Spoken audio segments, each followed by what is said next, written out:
All right, good morning, folks. My name is Jay. I am the owner of section8consulting.com, and today I want to present roughly 140 different accommodation requests, all the way from procedurally, what you would need to deal with a PHA or public housing authority, your landlord, and many other factors. But a few disclosures here, guys. I see a lot of nonsense on the internet. People trying to sell stuff on Fiverr will make you an accommodation. Look, guys, that's a great way to screw up your life. A lot of that stuff that's on the internet and Google, these accommodation requests or what they're offering is boilerplate and is a great way for you to get your case denied. Okay. So I'm going to teach you the core elements. There's about five that need to go into a letter, and we're going to discuss the types of accommodation letters. I'm not going to cover all 40. What I'm going to do is link you up with all the different types so you can best ascertain what might work best in your circumstance. But procedurally, let me go over at least the headlines for each specific category so you have an understanding of that. Also, I'm going to put some company information. My office does compose actual real accommodation letters for over 140 different types of letters. It's relatively inexpensive and includes a 20-minute consult where we can actually understand the nexus of what's going on. It's much different than trying to buy a 99-cent copy of an accommodation request written by an idiot. Okay. I worked at the federal level for 26 years. I understand these things very clearly. Our office has hired at least two accommodation specialists in the past. So I know very clearly what does and what does not work. And I can tell you the offerings on Google are pretty ridiculous. So moving on from there, let me go ahead and link you up. And also, if you look in the description of the video, as well as a comment in the live comments here, you'll see that I've linked you up to a page. Keep in mind, that is not my company's website. It's an information website as an extension. And I did that because I needed a clear and quick and efficient way to be able to provide additional information about subject matters that I could deal with without having to call the webmaster. So hopefully y'all won't beat me up over that. So going up real quick, let me go ahead and put this here. So that's for the accommodation letters. I've put that in the live chat. And you can see from the page itself, reasonable accommodation letters for Section 8 HUD housing vouchers, transfers, and appeals. And so we're going to go in some of the subcategories. And what you have is application waiting list accommodation letters, voucher issuance and housing search accommodation letters, bedroom size and subsidy standard accommodation letters, unit selection and accessibility accommodation letters, recertification and reporting accommodation letters. And most of these categories have about 13 different types of letters that cover a wide range. Income, rent, and financial accommodation letters, and there's around 12 for that one.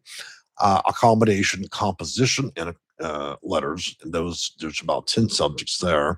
Inspection and compliance accommodation letters, that's around 10 for that one. Accommodation and portability, so portability is a move, there's around 10 for that one. Termination and hearing and appeal and accommodation letters, and those cover roughly 11. Special circumstances and accommodation letters, rolling in around 10. So in total, that's 140. Now, that's not even including the number that I could come up with if we were dealing with accommodations specifically related to Section 8 housing and landlords. Okay. This is from the PHA, or Public Housing Authority, respectively. So I'm not going down that rabbit hole today, but let's talk about the core of what this is very quickly so you understand. A lot of you guys want to get deeply into giving your entire medical history and diagnosis. That is not what's required in order to get this approved. Remember that when you're trying to get an accommodation or modification approved either through a landlord or a housing authority, a lot of it's highly contingent on what you're putting in there and whether or not you're structuring that properly. You also keep in mind that usually if there's medical involvement or legal involvement, it's under review by either an attorney or a medical professional.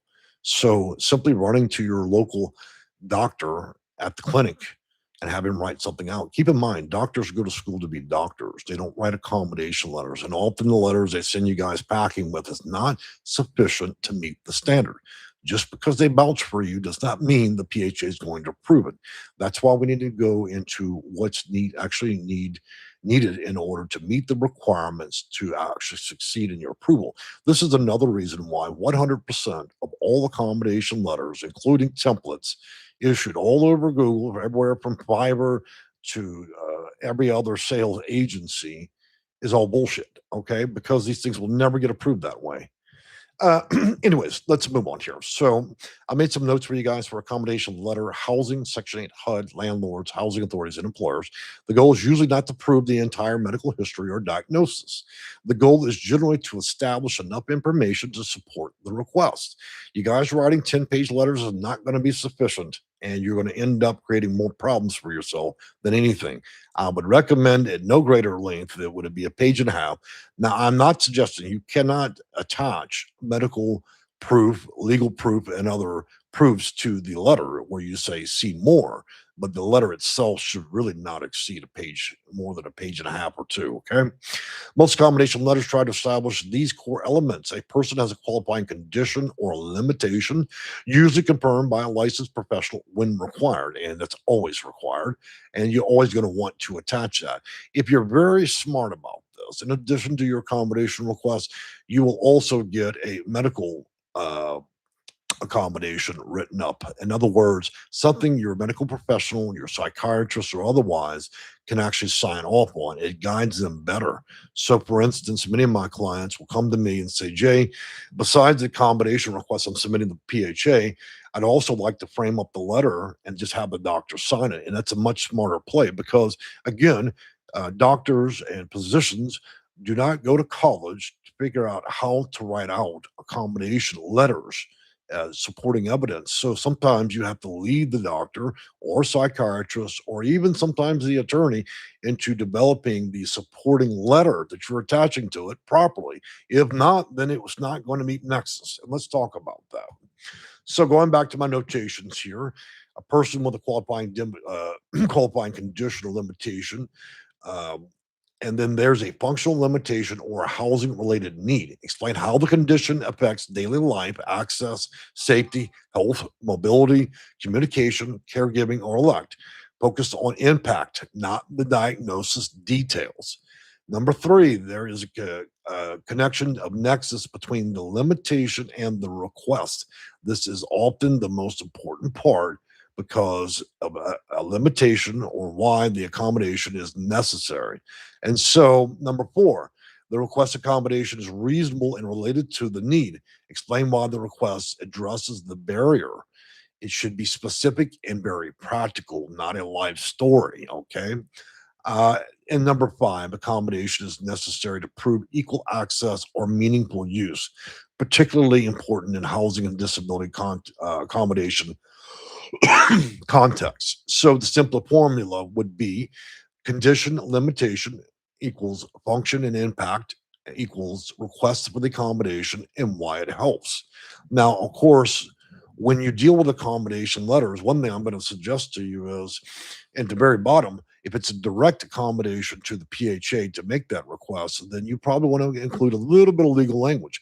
You don't need to copy and paste all code of federal regulation in there, just sublines to let them know that you're keenly aware of your rights under federal rules. You don't need to put entire paragraphs or passages. Second to that, do not use for your letters for your doctor and your psychiatrist that you sign off have them sign off on, do not include a bunch of legal language in there. The doctor or psychiatrist or other professional is going to be unlikely or unwilling to sign off on federal rules they've not read before, and it's unnecessary. So you have the primary letter that you're issuing to the housing authority requesting the accommodation or modification. And then you have all your supporting evidence you can tack on that. That means they can read at their pleasure if they need further evidence. That's why when you're discussing that in the actual 1 to 2 page accommodation, you can just put see more. That way they're not inclined to sit there and read 95 pages. Okay. Second to that, if you're going to actually help your doctor psychiatrist out in a more formulated way to write letters to support your case, that's a wise decision. But you do not need to include legal or federal rules into those simple letters you're having signed for. So, for instance, let's talk about a senior. She's 78, and we need an accommodation for a first floor apartment with a wheelchair ramp. So the first thing up is we need a material accommodation letter prescribed specifically for that person and that request. And then, of course, you've got to go to the doctor, and the doctor is going to write a short note. That's why it's much better to have a professional compose a letter structuring this as a supporting letter, and then just to have them read it and sign off on it versus the doctor's office writing, a quick doctor's note. That's usually not going to always meet the merits that are required. In other words, the stuff that your doctors and psychiatrists and other professionals write is usually not structured in a way that's going to support what's required here. And so now you start to understand and see that this is why you don't want to run around Google and buy a $10 fiber accommodation letter because it doesn't meet the requirements. Let's also be clear about one additional thing. Once you file for an accommodation, if you mess this up and you don't put these 4 or 5 core elements in that letter, and they deny you, each additional time you do this is going to get harder, and they're going to take the veracity of those letters much less. They're much less likely to actually want to accept and much quicker to deny. So it's better to get this right from the first time. If you messed up your first go round, then you probably want to work with somebody that's seen a high success rate with success letters and also supporting letters from medical professionals. You've got to control the narrative here, guys. The job of the housing authority is the same as the job of the insurance company. Deny, deny, deny. And they love when you guys hand pin some long-winded letter. That way they can just go ahead and grab a lighter and light it and throw it in the trash can because they're never going to approve that. If it does not meet the requirements, as I've said there, then you really don't have a hope in hell. Okay. I'm not suggesting anybody needs to pay me or my company to write letters for you, whether it's medical professionals or an accommodation letter. What I'm suggesting is if you're serious about getting an accommodation or modification, adding additional rooms, increasing the value of the rent by having the additional room, living aids, and all these other things you guys want, then your first try should be the greatest effort to do so because approval rate for accommodation letters without popular formula is probably around 3%. In fact, they love when you guys try to Google this stuff and then send them a letter, and most of you guys get shot down. Now, some of you are marketed professionals and do know how to kind of structure and do well with this. And I also caution you against dealing with AI. AI doesn't understand this game yet, and it will lead you astray very quickly. It hallucinates a lot, and it bases its advice on other bad advice. Remember, AI is a combination and effort of all people publishing articles, and it doesn't mean that that's actually true. It just believes the AI thinks it's true. So I caution you against that as well. I had a recent case where a lady, she's a practice doctor, and she was actually writing one accommodation letter for one of her relatives. Okay, and this is a physician now coming to me about it, and they used AI, and the problem with the AI is it wrote out 7 or 8 pages. I can tell you that was going so badly from the beginning. So we restructured on that about a page and a half. And then, of course, we're still waiting for the result. But I'm fairly confident, probably with a 98% accuracy between that and supporting letters, that this accommodation will be approved. My approval rate's much higher than the stuff that you would likely get on Google and other agencies. Okay. That being said, I'm going to put up a little information for our company. And I'm pleased to also announce we've got a new sign coming, but unfortunately it takes a while. So I'm still doing these little signs. And of course, you can find our company information in the comments section and description as well. But for now, I'm going to put up a QR code and a little bit of information here. So my name is Jay. I am with section8consulting.com. That's our QR code, and you can see our web address. Now, in about 3 weeks, I'm going to have a nice big sign in the background. I probably should have did this a long time ago, considering I've been in the field 26 years, but some of us are a little slower to the game. But anyways, if you look at our website, we offer these a 20-minute appointment plus the accommodation letters, I think for 145, which covers the $45 20-minute appointment and as well as the accommodation letter. It generally takes me about 1 to 2 days to compose that, and I usually have to recompose 2 or 3 times to edit out margins. And the lovely part is you guys can actually notate things whether through email or even you can actually do a voice recording and I can do dictation on that. And from that, I can extract the information that's required in order to compose both medical professional letters as well as any number of 140 different types of accommodation. So now that I've covered that so extensively, right? Uh, I've enjoyed having you guys, and I hope to see you guys again. We're going to be covering the totality of portability and moves, and then home ownership. And so we're on a long path this summer to cover some of the most critical issues in housing and Section 8 there are.